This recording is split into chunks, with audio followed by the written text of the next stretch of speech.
Hi again, everybody. My name is Greg Anderson, and this is the Good Timekeeping Show with Greg Anderson. And today I wanted to talk just briefly about these watches that Casio has that have 1,000-hour stopwatches, right? And these are two of them that I have. Now, most of my Casio watches, if they have a stopwatch, it'll be maybe, it'll go for an hour, and then if it keeps going, it'll reset to zero and keep on going. So just resets every hour. And most of my watches that are from Casio and G-Shocks are 24-hour stopwatches. So when you start the stopwatch, it'll go for 24 hours, and if you don't stop it, it will reset to zero and keep on going. But this one here is actually a 1,000-hour stopwatch, and so is this one here.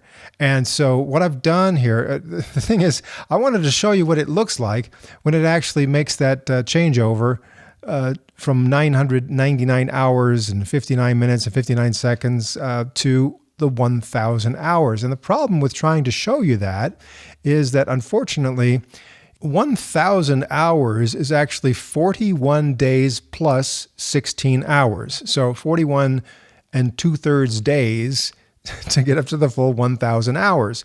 And so the problem is when you want to watch the 1,000 changeover, you got to start the stopwatch and then somehow remind yourself 41 and 2/3 days later to keep an eye on this.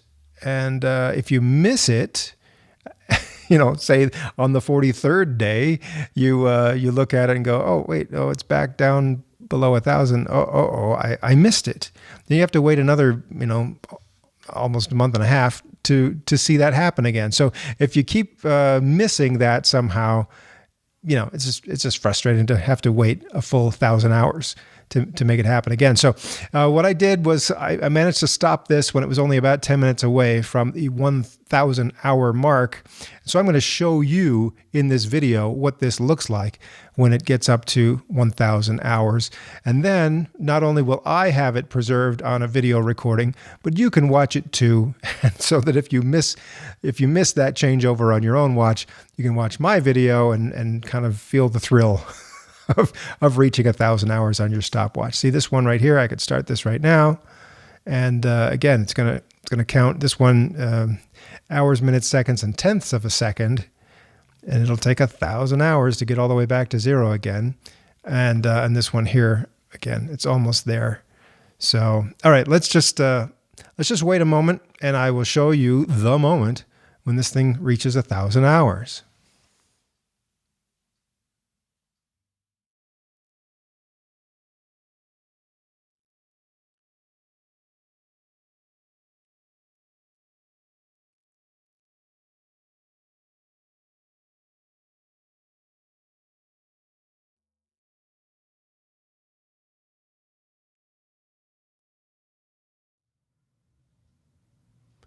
And there it is, as promised. It reset to zero and it's kept on going. And that's what I expected it to do. And I'm sure it did that several times before. I just didn't have the camera ready and I forgot. And, I missed the moment. But now I have the moment captured forever on video.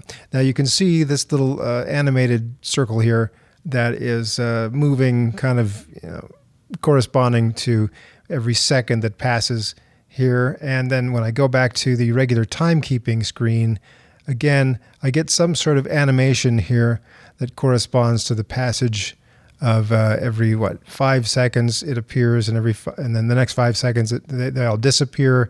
And so that's what it does while the stopwatch is actually running. So let's do this. Let's stop the stopwatch, okay, and reset to zero, and then go back to our home timekeeping mode. And there you see that now this is behaving differently when there's not a stopwatch running in the background.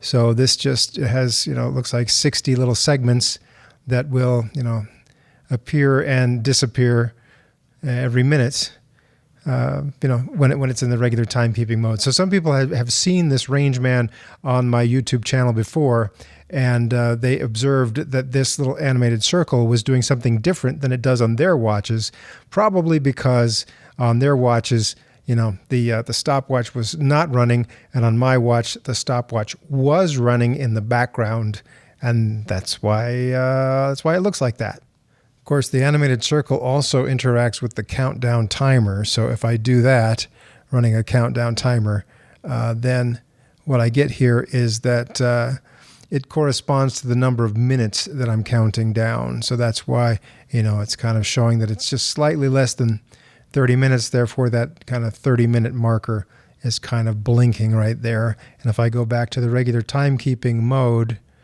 the countdown timer running in the background does not affect what this is doing.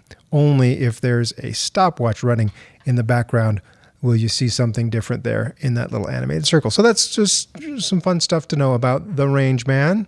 And again, kind of fun to watch the 1,000-hour turnover. Now, in this one here, it's only been running for a little over 11 minutes. So I guess I could wait another 41 and 2/3 days and try to record this one turning over from 999 hours to the 1,000-hour mark, or resetting to 0. I don't think I'll go to that much trouble, but hey, if it happens, it happens.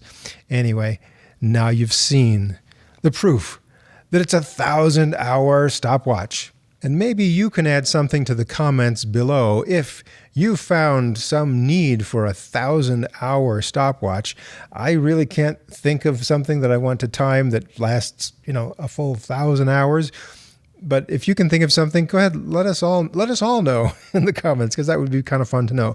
Normally for me, if I'm going to time anything, it might be less than an hour. Sometimes it might be, a couple of hours, but 1,000 hours seems like overkill. But with this Rangeman, a lot of stuff about this watch kind of seems like overkill, and that's why everybody likes it so much. Anyway, more videos coming soon, so I hope you will join me again for another episode of the Good Timekeeping Show.